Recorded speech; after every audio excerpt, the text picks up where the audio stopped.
get ready to get started. Hey, everybody. Dr. Nathan Thompson here with Exemplify Health Center and the Wellness Way.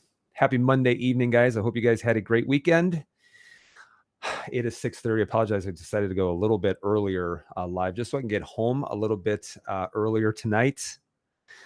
For me, it is day 16 of the Wellness Way No Sugar Challenge. So 16 days of really restricting my sugar, which makes it a little bit harder for me because I like to work out.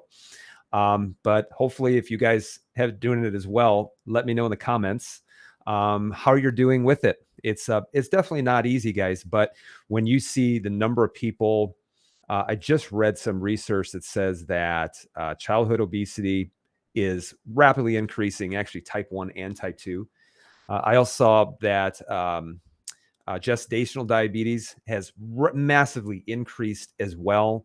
And guys, whoever says there's not an epidemic of obesity, they are not looking at people. And so we need to figure out why this is happening. And it's sometimes it can be, and this goes with the topic that I'm going to talk about tonight, just be like, well, just eat less, and well, sometimes that's easier said than done, because I'm going to talk to you tonight about when hunger is a liar.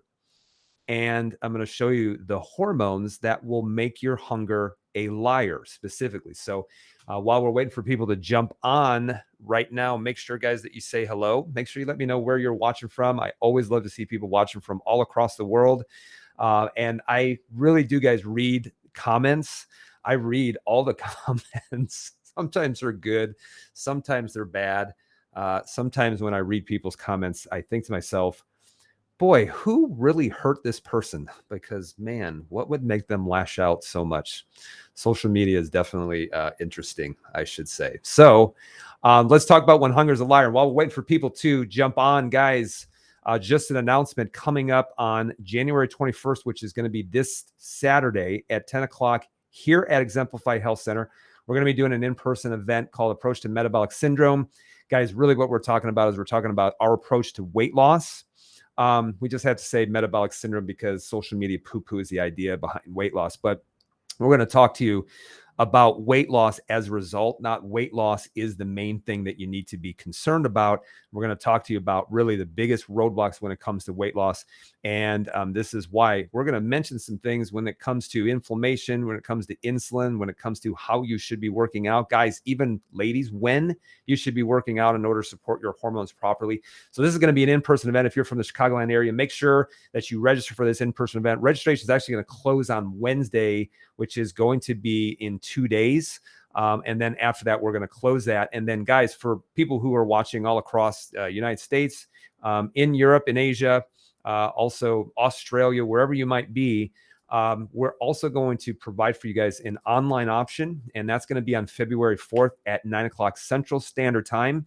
All you have to do is just go to the top of the page to register for one of those events. You can register for one, you can register for the other, you can register for both. I will tell you this, though, that we are charging for online.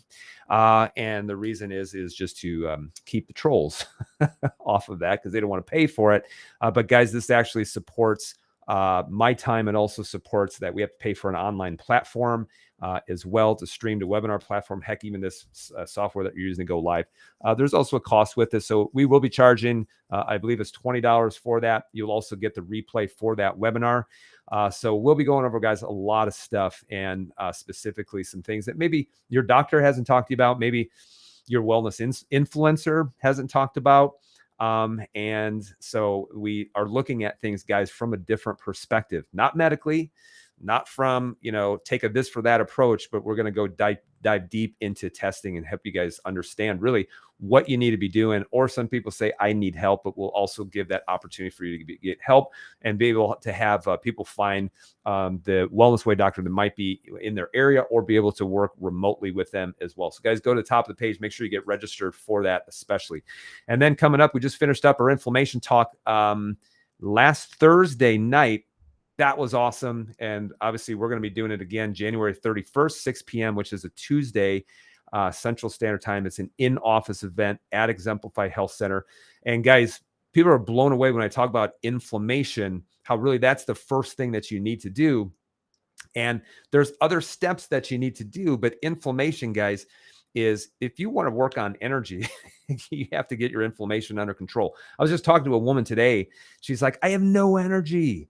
And I said, well, the reason why you don't have energy is because you're inflamed. And I want you to think about it. When you have the flu, you don't have any energy. Lay in bed. That has to do with cortisol and the adrenal glands down regulating because of inflammation. So I want you to think, guys, inflammation and your adrenal function stress hormone, and then inflammation goes down. Your stress hormone can actually go up with cortisol, which is not necessarily a bad thing. Cortisol is neither good nor bad. It just depends on what your rhythm is and your stress levels and how much that you're actually secreting it. So guys, if you're from the Chicagoland area, just go ahead and go up to the top of the page. You can get registered on our Eventbrite link for the 31st. We've already had, I think, 5 or 6 people already get registered for it as well. And guys, if you don't know, you can watch the replay on this on YouTube at Dr. Nathan Thompson. We also have some of the banned videos from YouTube on Rumble. People ask me, where's that one video that had, I think, over 1 million views in about 5 days that got taken down on YouTube? Well, it's over there on Rumble. And if you don't know what I'm talking about, check it out. It's the very first video that I uploaded over there. We had to because we thought that YouTube was going to shut us down. But also you can follow us on Instagram at Dr. Nathan Thompson, also on TikTok at Dr. Nathan Thompson. And guys, we have absolutely exploded on, Instagram and on TikTok. And it has to do with only one reason, is because we actually provide people with valuable information. That's it. If you go to our profile link, you actually will see we're not actually selling anything. And in fact, the only link that we have really is for you to work with a Wellness Way doctor to be able to schedule that. So you either find me directly or work with a Wellness Way doctor that's within your area. I personally don't believe I used to do this, guys. I used to sell supplements. And then I'm like, well, wait a second. I'm tired of people trying to take this for that. Test first, work with me first. And then here's what you need to do based off of testing, which is why, guys, you can run in town so many different rabbit holes. I've taken 35 different things for this, for that. But I want you to understand our approach is different. It is so different. And once you understand the approach, you'll have an aha moment. So guys, if you don't already, make sure you follow us on those platforms. And thank you from the bottom of my heart for those of you who do. It just help us to get out a message of looking at things from a different perspective. Remember, we look for things from a different perspective because you can't solve your problems with the same level of thinking that created the problem. And so, guys, if you understand, a medication is going to get you out of the problem, other than put the fire out. But is it what are you going to do in order to rebuild the house? So you can't keep putting out fires. Otherwise, all you live in a decaying house. We're living longer than ever before, figuratively speaking, generally speaking, but we're also living sicker than ever before. And the reason why is medicine's gotten really good at putting out fires, but they're not meant to rebuild the house. And that's what our approach is really designed to do, is to rebuild the house. And so we talk about rebuilding the body, figuring out why the fire happened, rebuilding the body. And so that you don't have to walk into that system again. Now, there are some times where you do have a crisis emergency, thank God. But our job is so that you don't need that the way that you needed it 5 years ago or 10 years ago. So let's get into meat and potatoes of what we're going to talk about tonight, about how hunger is a liar. And guys, again, make sure that you share this video with others, especially for people who can't control their hunger. And maybe they might binge eat, or maybe they're literally addicted to sugar. And they just don't see that there is any way out. I want to talk to you because this comes down to hormones. This also comes down to, yes, all hormones, but it also comes down to hunger. Okay. Because one of the things that I see in society to say, hey, it's not my fault. It was my hormones. Okay. I don't act like a decent human being. It's not my fault. It was my hormones. This can be with men. This can also be with women. Okay. This can also be with depression. This can also be with anxiety. Whatever things with hormones, neurohormones or steroid hormones or protein-based hormones like your thyroid, is I want you guys to understand this. Hormones influence behavior, but you still have the final say. So when you're talking about your hormones, like a man, for example, they'll say, oh, it's toxic masculinity. No, not really. If a man has healthy testosterone, he's going to be energetic. He's going to be competitive, but that doesn't give him license to be a you-know-what, okay? But it's also the same way is when it comes to a woman's hormones is, yes, that can influence your behavior, but you still can't, it doesn't give you license to be mean to people as well. And in fact, a lot of times, guys, doctors won't even tell you that, ladies, in your menstrual cycle, you have the potential to be 4 different women within your menstrual cycle. They'll tell you that that is wrong. But guys, when you look at your circulating hormone levels, depending on where you're at in your cycle, you have the potential to be 4 different people. And I want you to say something. I want to say something that's actually normal. But they have made that abnormal so that there's a lot of women who are walking around thinking like there's something wrong with me. And I even want you to, when you think about the prescription of antidepressants, SSRIs, by far and away is the majority are women and not men. And in fact, I've even talked about exercise, how it should be according to your menstrual cycle to have healthy hormones. And there's even ladies who will say, well, what's my week 2? I don't understand that. Or what's my week 3? So there's even ladies who don't even understand what week they are in their menstrual cycle. And, again, ladies, you are the ones who are having the hormones. You're having the menstrual cycle. Because sometimes people will say, well, you can't talk about that. You're a man. Well, yes, I can. You don't have to be. A woman should be able to speak about a man's hormones as well. So just because maybe I don't have the experience of feeling it doesn't change the fact that hormones are hormones. And that hormones, yes, can influence behavior. But again, you have the final say. So going back to hunger, are there some hormones that can make you ravenous, that can make you hungry? The answer is yes. But the difference between us and animals is the fact that if an animal has a hormone response, they're going to do it. But us as human beings, we're different. And we will have the final say. So even though your hunger may be going crazy, you still have the final say as saying, hey, is this real hunger or is this something else? Is this just my hormones that are speaking? So just remember, guys, you always have the final say. Don't ever blame your hormones. You're a human being. You have the ability to stop, be able to reflect and say, maybe I shouldn't act this way. Okay. So let's talk about the hormones of hunger. And guys, it's leptin and it's ghrelin, and both serve a little bit different functions. Okay. Leptin and ghrelin.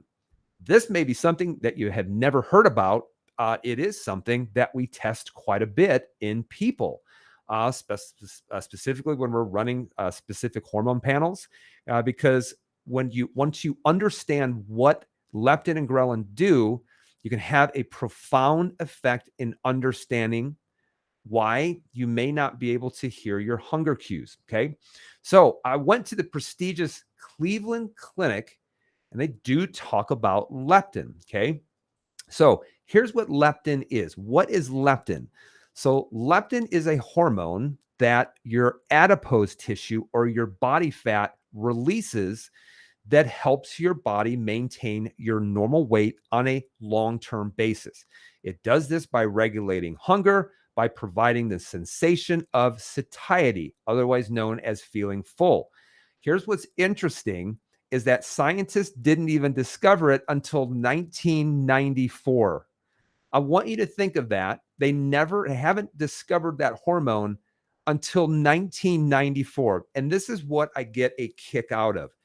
I get a kick out of doctors who have the audacity to say the science is settled.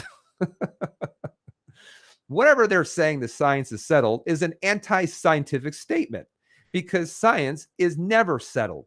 Because go back 10 years in 1984, and an obesity specialist who had never even known that leptin exists would have probably been giving you the wrong advice.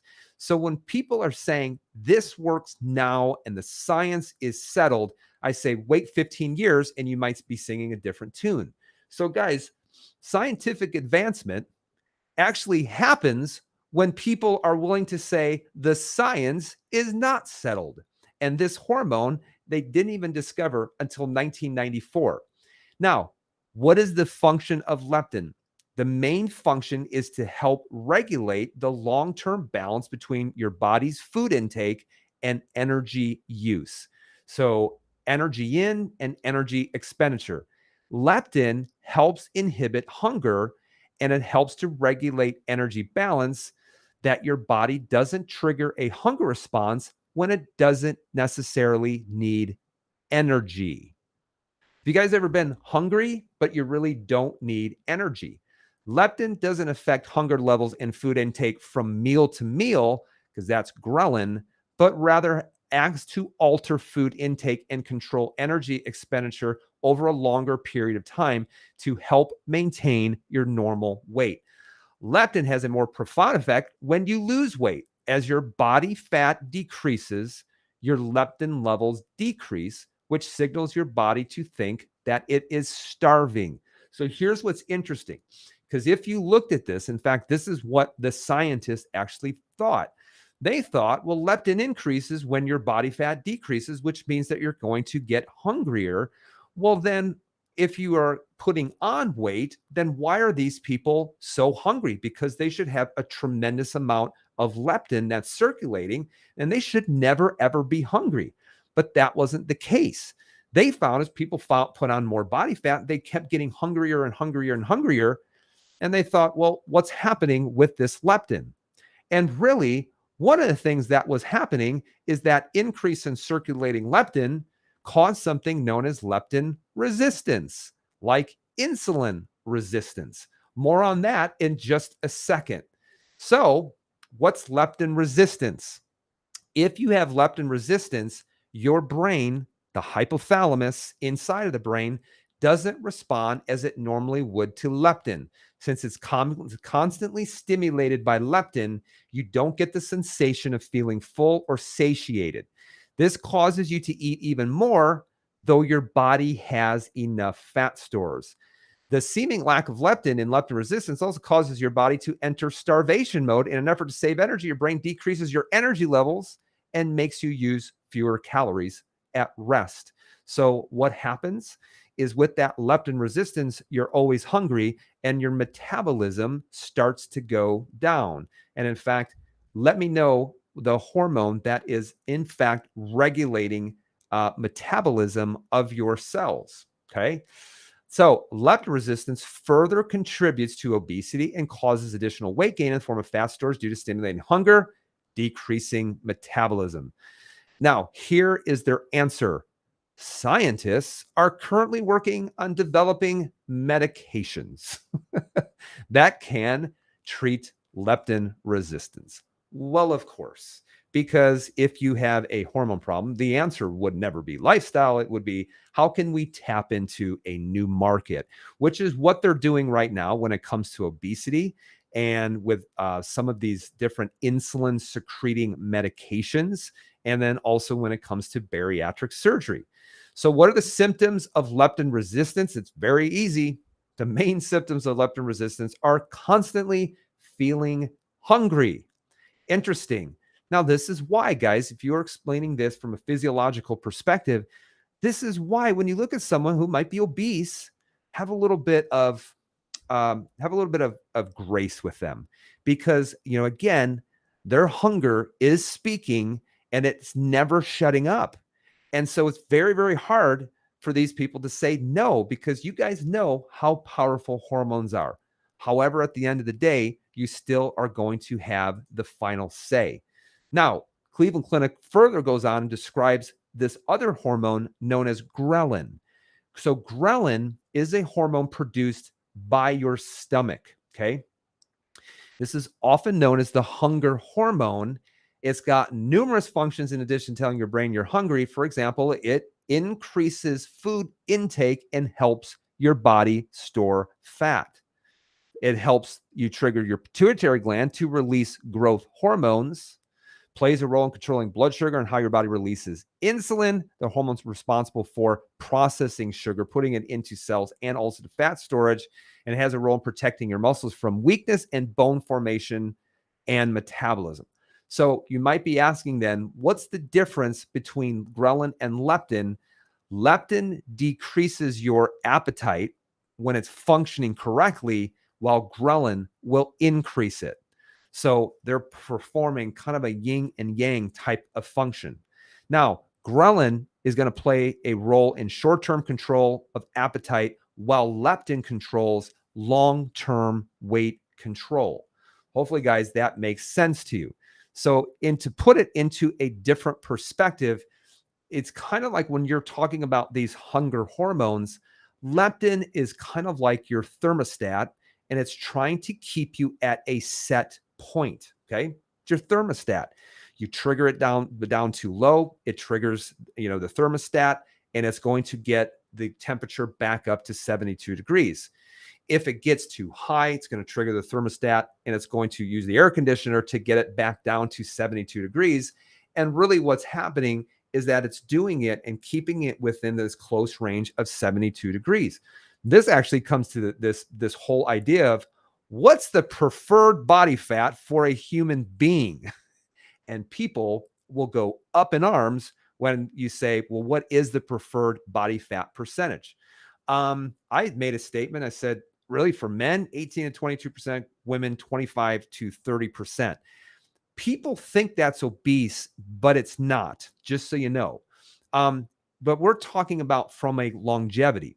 And in fact, I don't have the study in front of me. If you guys go back, I probably have referenced this, but they had a study that looked at the sweet spot, and this is particular to men, the sweet spot as far as longevity was concerned. They said, well, here's what your body fat percentage is and being in shape. And the sweet spot was, in fact, about 18 to 22%. They found it went down a little bit at about 15%, and under 10%, it went down even more. And it was similar to if body fat was over a 25% and above. So that's what's interesting, guys. But your body has a set point, which means if you're a guy, you're trying to get your body fat under 10%, you're going to be miserable and you're going to be hungry all the time. Okay. And that's why a lot of men, they don't get their body fat down that low and they quickly try to get it back up because they don't feel very good. But the same could be true when it comes to women. So when you look at these hormones, your body has a set point. But when you start to become leptin resistant, it's like taking that thermostat and there is no set point. You're just turning on the heat and you're just trying to get it as hot as possible. There's nothing there to tell you that I'm full and to stop eating. So when you look at people with leptin resistance, one of the things that they tend to do is just constantly eat and graze all day with really no cue in order to tell them to shut it off. So resistance, leptin resistance, insulin resistance. And I've used this comparison before, okay? So I want you to think of smoking, because with this whole management of type 2 diabetes, it's kind of the same thing.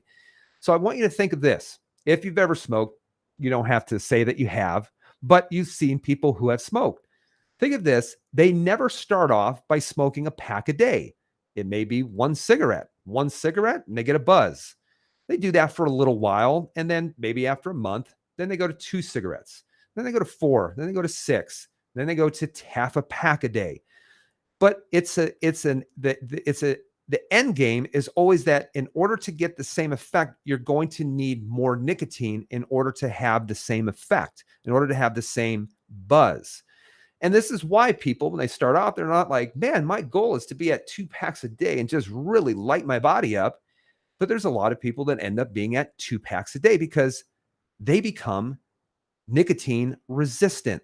So even the receptors for nicotine within the brain, when you flood the brain with nicotine, those receptors downregulate. They downregulate. And the same can be said with other hormones, specifically insulin. So guys, when you look at insulin, for example, if you have a high insulin level inside your body, most people have no idea what their insulin levels are. I measured mine about 3 months ago. I'll probably do it again within the next month or two. And I measured my insulin levels and they were at 6. But the average that I see people coming in and I look at their insulin levels, I'm seeing them usually between 12 and 22. And abnormal insulin levels, I've seen people at actually 50. I've seen people at 600. Now, the reason they were at 600 was because the doctor was giving them units of insulin because they were so insulin resistant. So we see high insulin levels, especially when it comes to PCOS and when you see people who are pre-diabetic. This whole idea, if you consume a lot of sugar, you're going to get an insulin dump. You're going to expose the cells to insulin. The cells become insulin resistant. They no longer hear it. So if you're talking about insulin, this is the interesting thing. If you get to the point of insulin resistance, and then you're going to see your A1C start to go up. And what the doctor does, instead of trying to fix the insulin resistant issue, they say, we're going to give you a medication that's going to drive up insulin, the release of insulin from your pancreas even more. And temporarily that will work until it gets to the point where the insulin resistance becomes so great that the pancreas can either, number one, not keep up anymore, or number two, it just flat out poops out. Sorry. Because how can running an organ ragged cause it to be healthy? It's like if I said, I want you to start sprinting and I'll tell you when I'm done. And you sprint for 800 meters and I say, just keep going. And eventually you're going to collapse. The body can handle only so much abuse, which is why people will become a type 2 diabetic, now also a type 1 diabetic, not caused by autoimmunity, but caused by pancreatic fatigue or pancreatic burnout. And that's actually what those weight loss medications that they're giving people are doing. The two things that they're doing is that they're stimulating the insulin, more insulin release from the pancreas, and then it's also inhibiting the release of food from the stomach in order to give you a feeling of satiety. I'm going to show you what you do instead when it comes to that. Just like I talked about insulin is the same when it comes to leptin. Those leptin receptors within your hypothalamus can also down regulate. And so now you won't be able to hear those actual hunger cues. And now let me also say this. This is what's interesting when you look at certain fields of nutrition. And they say, you just need to listen to your hunger. Well, in this case, hunger is going to be a liar. Makes sense? And I've always wondered why they say, you need to drink tons of water even when you're not thirsty, because thirst is not a good indicator of whether you need water or not, but hunger is. And I would say that that's probably backwards, is that hunger can become a liar, but thirst probably isn't. And in fact, I'm really thirsty right now, so I'm going to drink some not plain water here in just a second. That's why we say, hey, why are you drinking plain water? You should be adding some salt. You should be adding potassium, magnesium. Once you get to a certain amount, you don't need to add any more, but so many people are mineral deficient. So this is where people say thirst cues, you just keep drinking water as much as you can, but hunger, you can listen to your cues. And that's not going to be true for people, especially when they get to a certain body fat percentage. Now, I'm going to give you an example, because we always say that we test, that we don't guess. So if you guys are on social media and you are asking me if I need to be on this supplement, if you need to be on, or how much I should be taking of this, or do you recommend this? I will probably not respond, only for the fact is that's a no-win situation. Okay. But you test these things in order to see, and I'm going to give you an example. So here's an individual, their insulin levels were at 60. Now, Dr. Nate, what is the insulin level, what it should be at? Ideally 3 to 5. So 3 to 5 international units per milliliter. And when I checked mine last, it was at 6. And they did the test again because it was so high. They're like, well, we're going to rerun this, make sure this was not an error. Now, you look at her leptin levels, you can see they're at 63.2 nanograms per milliliter. So very high leptin levels, blood glucose out of control, and then hemoglobin A1C, which is a 9-day blood sugar average, you can see within pre-diabetes range. Now, here's what's interesting is that at that point, doctor's going to look at this and say, well, you're not type 2 diabetic. We'll just wait until you are, and then we'll do something about it. But you can see that her body is already adapting to becoming a type 2 diabetic. Now, here's what's interesting too, is that you'll see that insulin and you'll see leptin a lot of times will run hand in hand with one another. Now, here's the post-test, because not only do we test, but we retest. How do you know things are working? You retest. Now, you look at over a period of about 4 months, you can see insulin levels went from 60 down to 15, still high, but getting better. You can see glucose, fasting glucose going down, hemoglobin A1C from 6 down to 5.2. Dr. Nate, what should that be at?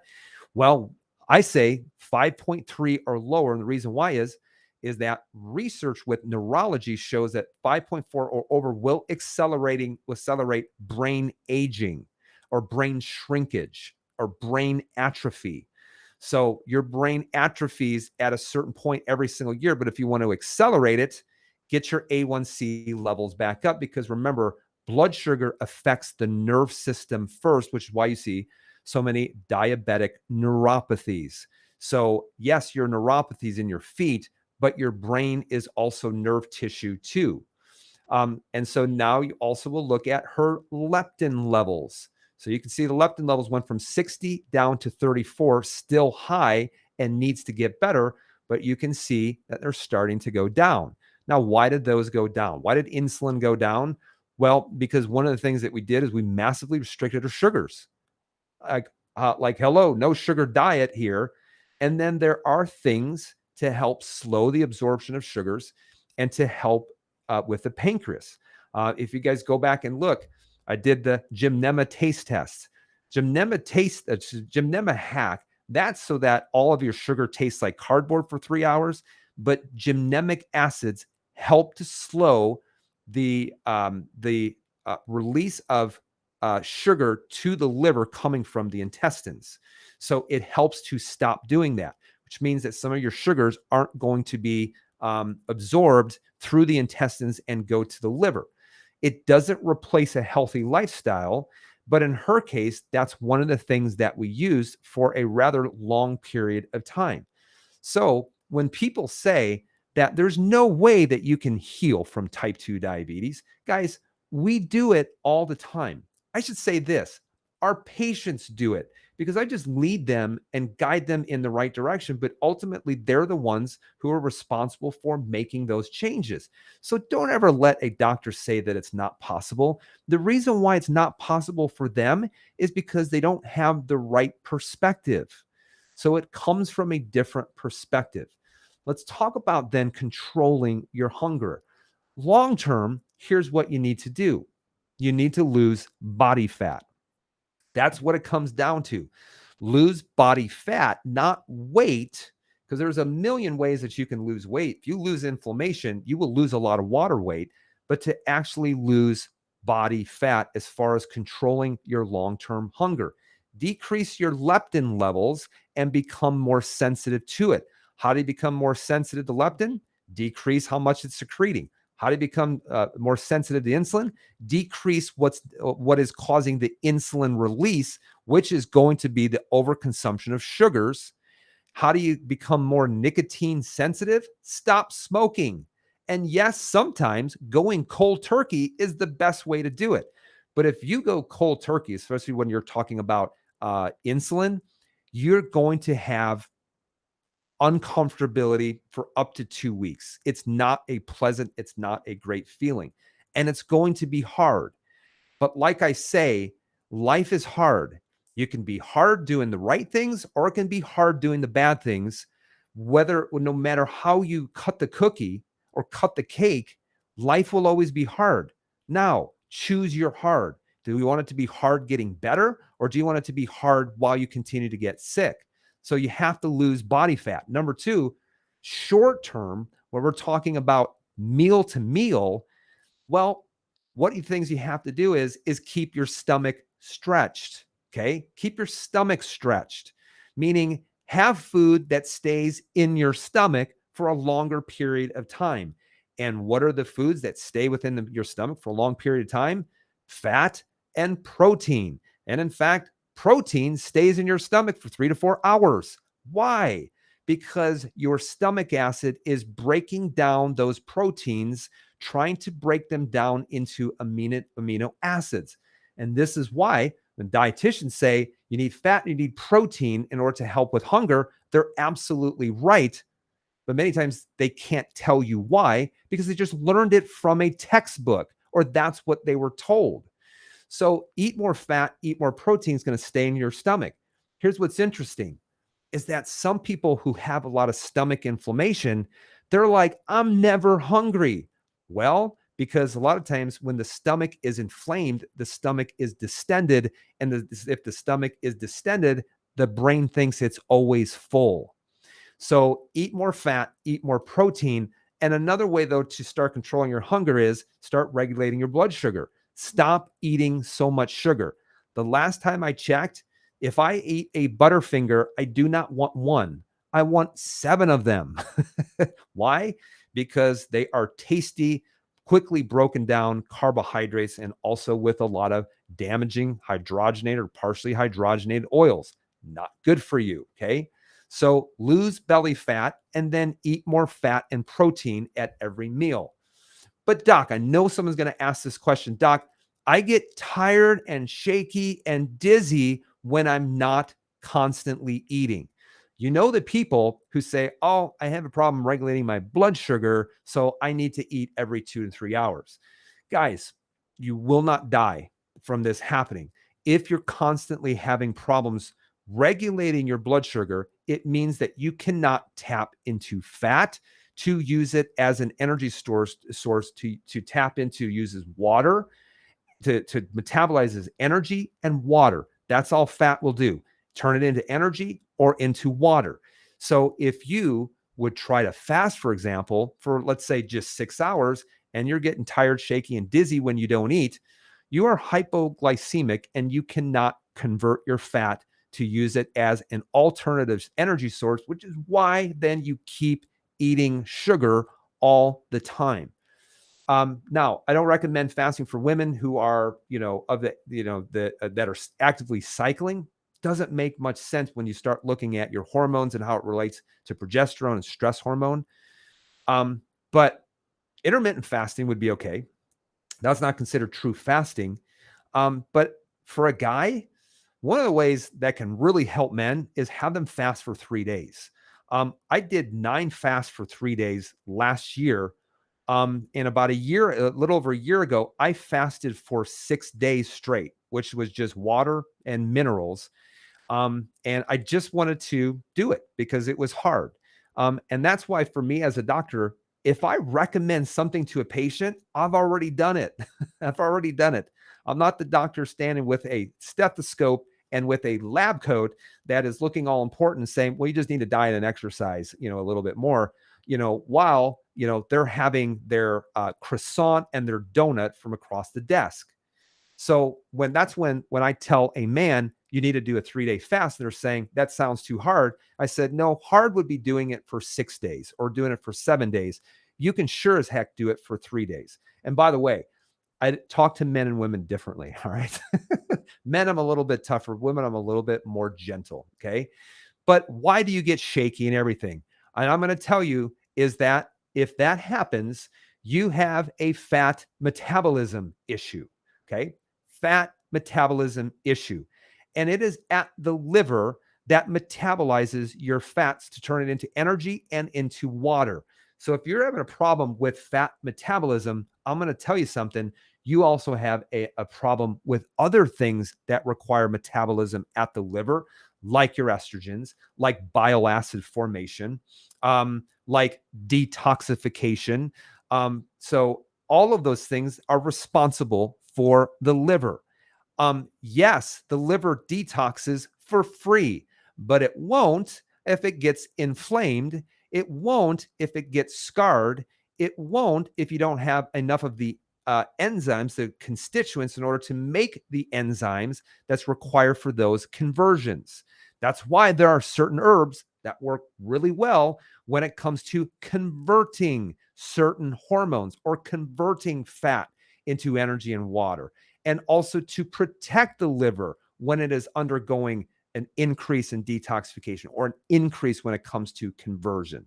So you have a fat metabolism issue, okay? So what did we just say? Leptin resistance. More fat you have, more leptin resistance takes place. What you have to do is you have to lose body fat. You also have to have more fat and protein and stop eating so much doggone sugar. But then the other thing is too, is if that's not happening, then you have a problem with fat metabolism. And guys, this is why no one talks about liver health. They never talk about liver health. And people do, in fact, have problems when it comes to their liver health because there are a lot of people, especially in the United States, who have a fatty liver. Now, it may not be diagnosed on an ultrasound as fatty liver, but you can see that that fatty liver continues to get worse and worse and worse. And this is also true when people say, Doc, I've eaten the same thing since high school. I haven't changed that. And yet I continue to put on more body fat. That's why we say, look at your liver. Okay? Look at the fatty liver. You're also developing insulin resistance as well. Now, this popped up. I did a video on this, and you might have seen just a short 3-minute video on this. But the American Academy of Pediatrics, they came out with new guidelines, okay? New guidelines when it comes to children with obesity. And you're seeing that this is getting worse and worse and worse every single year. And that you're seeing people who are becoming more overweight, they're more obese. There's a lot of different factors when it comes to that. Yes, inactivity, the overconsumption of sugar. Yes, junk food. Yes, multifactorial, guys. But here's what they're saying. Now, they're saying, like, step number 1, we need to have intensive health, behavior, and lifestyle treatment. That's the most effective way in order to do that for childhood obesity. So I'm like, well, I agree with that. But what kind of advice are you going to give them? Are you going to give them the USDA food pyramid, which is actually a recipe to get sick, which then will lead them into phase 2? It's almost as sometimes that they're saying, eat right and exercise, but I'm going to tell you how to eat right and exercise in a way that's going to make you sicker. So phase 2, they're going to say evidence-based treatment by professionals with caregiver involvement is safe, can result in less disordered eating. Evidence-based treatment, okay? Which I'm not opposed to evidence-based, but guys, it's almost, some people say, I am not going to do it unless it's double-blind, clinically controlled, random trial, and I'm not going to do it. And meanwhile, clinically, you have people who are out in the field dealing with patients who are saying, yeah, I see this works really good, and I'm not going to wait for some kind of clinical trial in order to prove it. Guys, this is why doctors prescribe things off-label, by the way, which a lot of those certain diabetes medication are also prescribed off-label for weight loss and also for PCOS. Now, step number 3 then is physicians should offer weight loss pharmacotherapy, which means weight loss medications as an adjunct to health, behavior, and lifestyle treatment for adolescents aged 12 years or older with obesity. Now, I looked at these medications, and what are they? They are medications that are basically driving insulin up even higher. They're saying, well, we're not responding to this level of insulin. Let's drive it up in the pancreas so that it has to release more insulin. And guys, when you dump a bunch of insulin, that's why the people who don't have problems losing weight are the ones who have the most sensitivity to insulin. Their insulin levels are low. And it doesn't take a lot of insulin in order to shuttle sugar into the cells. But then they want to just keep driving it up, in which it's only going to cause more insulin resistance, which is why with those medications, here's what the doctor says. You have to be on them forever. Just like a blood pressure medication, you have to stay on it for a lifetime. Well, I have news for you, is the number of people that we've been able to get off of blood pressure medication is astounding. Remember, your doctor says there's no way that you can do it. We just had an individual last week off of all blood pressure medications, off of diabetes medications. The last thing that we have to do is start reconnecting his brain back to his testicles in order to start helping with some testosterone production, because he's also taking a synthetic form of that and rubbing it on his chest, because all of that causes testosterone to absolutely plummet. So now they're going to say, well, now we're going to start giving these weight loss medications. By the way, they work, but the problem is the longest long-term study that they've had, 7 years. like a lot of these medications that the FDA comes out and says, whoops, well, we figured out after 20 years that this was causing a whole heck of a lot of deaths, like Vioxx and Bextra, some of these arthritis pain medications. So they're not going to figure that out until we have enough signals of actually people dying. Isn't that interesting? 7 years, that's the longest, which means what are we doing to these kids by giving them potentially at 12 years of age and at 19? That's the longest that we've studied it for, yet they're going to need to be on this for the rest of your life. That sounds like to me a recipe for massive insulin resistance. And it sounds like a recipe for becoming a type 2 and also a type 1 diabetic due to pancreatic fatigue. Step 4, here's what they recommend. Teens aged 13 years or older with severe obesity should be evaluated for metabolic and bariatric surgery. Metabolic and bariatric surgery. And my jaw dropped when I looked at this, because if you know what bariatric surgery is, it is a barbaric surgery. Oh, yes, but these people have been helped. I'm going to show you guys, whenever you change anatomy, the anatomy that you were created with, the anatomy that God gave you, like your gallbladder that you need, you don't need it. Who on earth said you don't need it? Because of a doctor's limited knowledge of physiology. That's why they say that you don't necessarily need it. So I looked into bariatric surgery. Going back to the Cleveland Clinic, and there's different types of procedures. The most common one is considered the gastric sleeve. Now, I want you to read what a gastric sleeve is. It's called a sleeve gastrectomy. It's the most commonly performed bariatric surgery in the U.S. This may be because it's a relatively simple procedure that's safe to perform on most people with little risk of complications.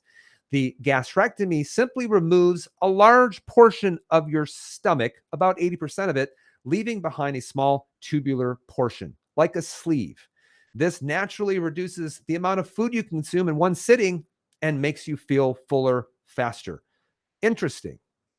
But it also reduces the hunger hormones that are normally produced in your stomach, like ghrelin. This helps to stabilize your metabolism, decreasing your appetite and regulating your blood sugar. Sounds like a good idea, but let's keep going. These are the side effects. Surgeries that modify your digestive system can cause certain digestive complications, like getting your gallbladder removed. These are sometimes called post-gastrectomy symptoms. Possible complications include dumping syndrome. If you know someone who's gotten a gallbladder out, they'll tell you exactly what dumping syndrome is. Now, how about this? Malabsorption and malnutrition. Why malabsorption?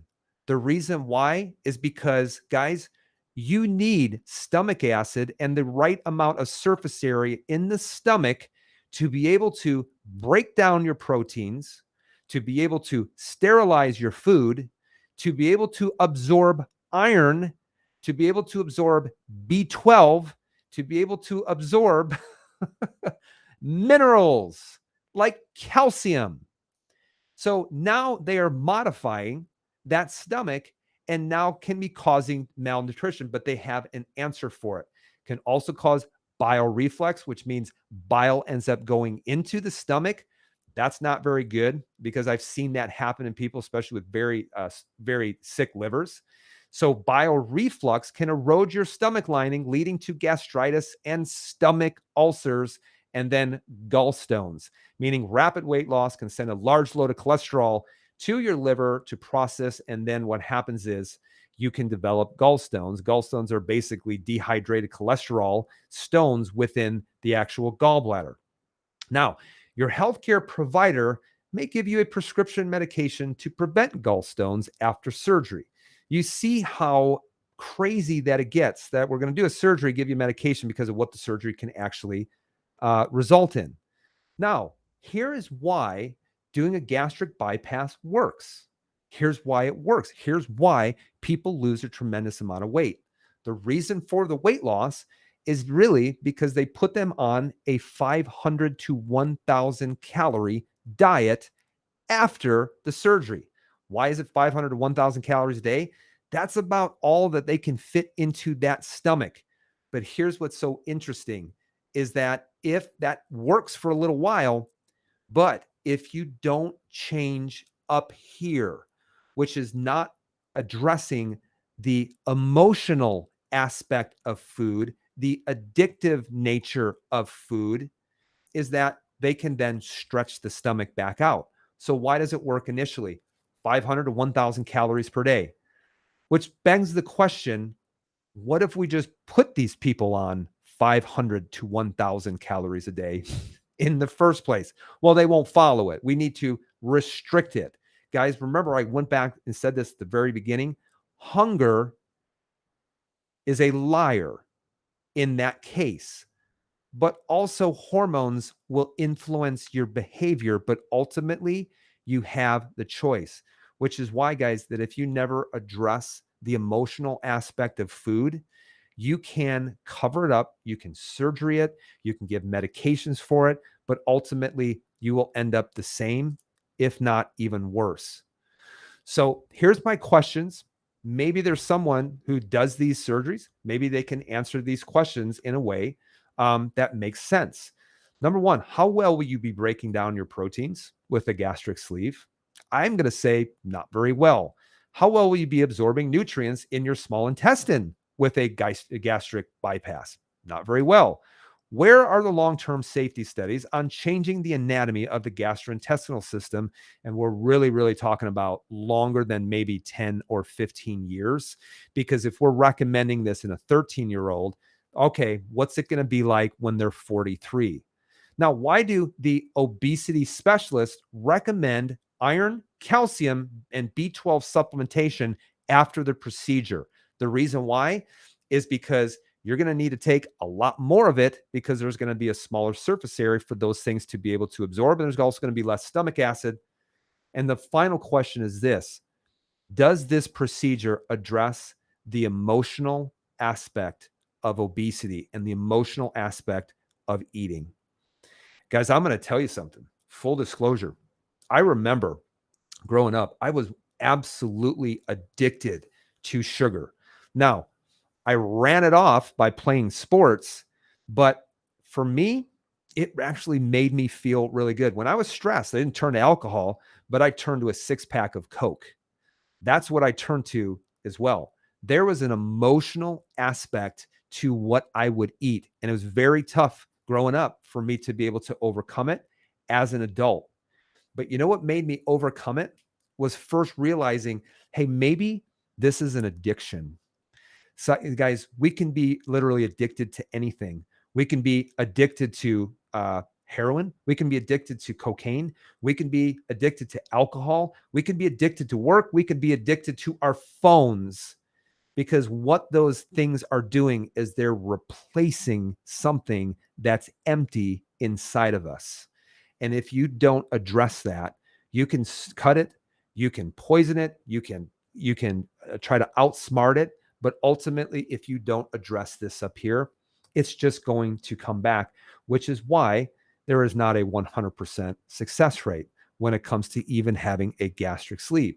And if you really want to know about the long-term consequence, ask someone who's had it over, 5 or 6 years later, because I have had people come in who had the procedure and they say, Dr. Nate, that was the worst thing that I ever did. I said, I know, because you permanently changed your gastrointestinal anatomy, the very thing in which you are getting nutrients in order for your body to repair, in order for your body to heal.